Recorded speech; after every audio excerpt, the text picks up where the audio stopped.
Assalamualaikum warahmatullahi wabarakatuh.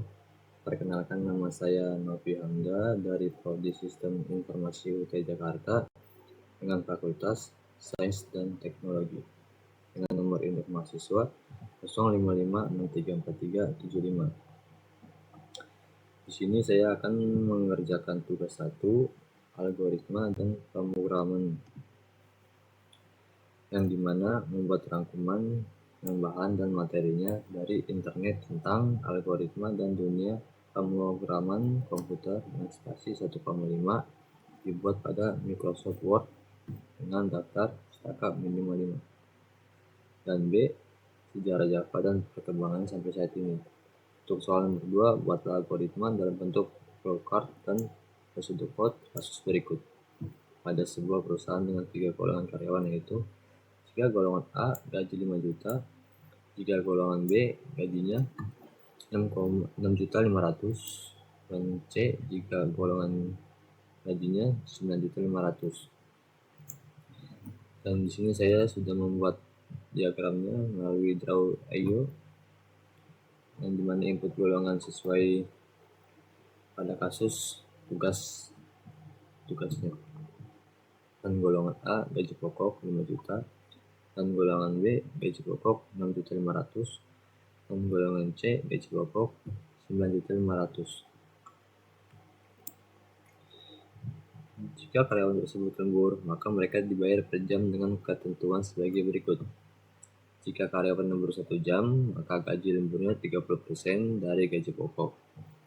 Jika karyawan lembur 2 jam, maka gajinya lembur 32% dari gaji pokok.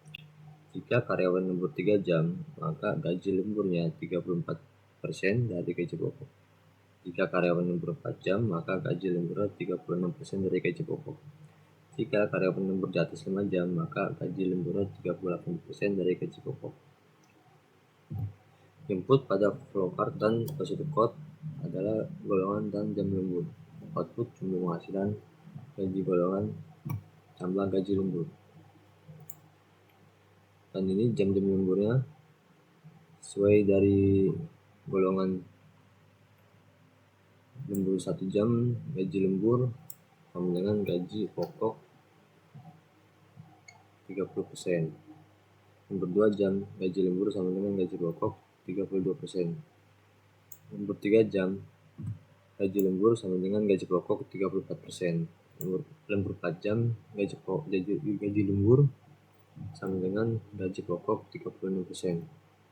Lembur di atas 5 jam sama dengan gaji lembur sama dengan gaji pokok 38%. Dan total penghasilan sama dengan gaji pokok sama dengan gaji lembur. Total penghasilan selesai. Dan di sini saya sudah membuat dari Microsoft Word-nya. Dan ini yang soal nomor 1-nya, untuk membuat rangkuman dan sejarah perkembangan Java. Dan ini basic code-nya. Start, deklarasi variabel golongan A gaji pokok 5 juta, dan golongan B 6.500.000, dan golongan C 9.500.000. Output golongan tidak valid. Exit program, kalkulasi gaji lembur. Lembur 1 jam, gaji lembur sama dengan 30% dari gaji pokok. Lembur 2 jam, gaji lembur sama dengan 32% dari gaji pokok. Lembur 3 jam, gaji lembur sama dengan 34% dari gaji pokok. Lembur 4 jam sama dengan gaji lembur 36% dari gaji pokok. Sedangkan gaji jam lembur di atas 5 jam sama dengan 30% dari gaji pokok. Output jumlah penghasilan sama dengan gaji pokok plus gaji lembur. Output jumlah penghasilan N. Cukup sekian dari saya, tugas 1 algoritma dan pemrograman. Sekian dari saya. Assalamualaikum warahmatullahi wabarakatuh.